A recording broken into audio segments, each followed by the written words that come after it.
Hey everyone, welcome to this week's Stout Advice. My name's Logan Stout, and the word for this week comes from Krista Thomas, and the word is priorities.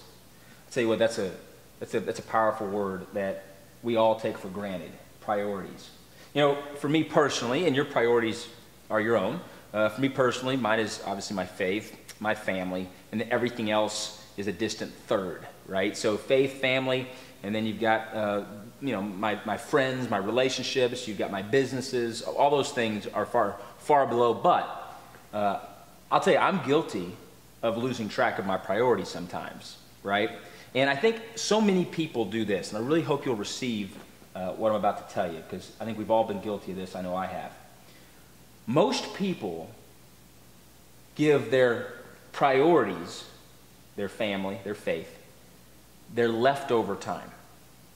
And they spend the best time of their days, or the most energetic times of their lives, on the things that should be priority 3, 4, 5, 6, and 7. And many times it's with good intention, right? Because you want to provide for your top priority, your family, right? Or your whatever it may be.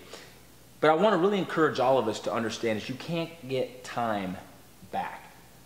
We must keep our priorities in order. And I'll never forget when I was coaching college baseball at Dallas Baptist University, I was mowing the grass, and I'm a perfectionist, and so I'm out there, and there's one little grass out. I'll do the whole thing over, which throws a whole nother little line out. And you know, if you've ever seen a baseball field, I'd want the lines to be cool, right? Where they're different colored and it all, you know, meticulous.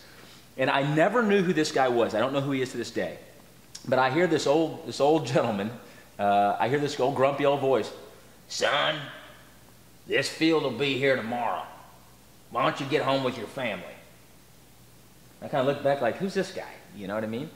And I remember I ignored him. I got back to mowing, and about 20 seconds later, it hit me. He's right. He's right. Well, think of how many times in life that, you know, we're working hard, we're doing what we can, and then we get home and your spouse or your significant other or your kids are getting your leftover your time. You're tired, you're wore out, you're grumpy, and you're not bringing your best. You're not bringing your A game to the ones that deserve it, your top priority. Well, action item number 1, write down your priorities. What are they? Put them in order, right? Again, I told you mine. My faith, my family, everything else is a distant third. Whatever they are for you, write them down, okay? And then be specific about it. Action item number 2 is look at your daily method of operation. Look at the time. And what is your allotment? Are your top priorities getting good quality time? Are you scheduling in your day time to you know, grow in your faith? Are you scheduling time in your day, a date night with your spouse or whatever it is? Keep your priorities in order, and I promise you, it'll be worth it, okay? Thank you for joining us this week on Stout Advice. I'll see you next week.